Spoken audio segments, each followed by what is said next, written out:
Good morning friends, good morning তোমাদের সবাইকে। তোমরা সবাই কেমন আছো? আমি খুব ভালো আছি। তো আজকের ভিডিওটা হচ্ছে অন্যরকম। দেখো, আমি তোমাদেরকে বলেছিলাম যে আমি একটা বেল গাছ আমার ভাই একটা এনে দিয়েছিল। সেই বেল গাছটা আমি আগে লাগিয়ে দেখি যে তাকে বাঁচাতে পারি কি না। তো সুতরাং তোমাদেরকে আমি দেখাতে এসেছি। দেখো বেল গাছটার অবস্থা দেখো,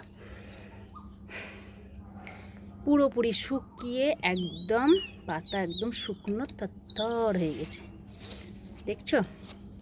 আচ্ছা, এইবার আমার তার প্রসেসটা দেখো। এবার তোমরা দেখতে থাকো। দেখতে পেয়েছো? আমি প্রথমে ভেবেছিলাম যে বোধহয় বেল গাছটা আমি আর বাঁচাতে পারবো না।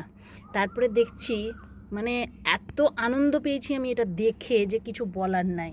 আমি ভাবলাম যে বেল গাছটা বোধহয় আর হবে, আমি কিভাবে ওকে যে রক্ষা করবো আমি কিছুতেই ভেবে পাচ্ছিলাম। তো আমি ভীষণ খুশি যে আমি এটাকে বাঁচাতে পেরেছি। সো ফ্রেন্ডস, তোমরাও একটু আমার জন্য প্রে করো যাতে এই গাছটাকে আমি আরও ভালো করে আরও যত্ন করতে পারি। তো তোমরা দেখো, আমি এইগুলো এখন এই ডালগুলোকে একটু ছেটে দেবো।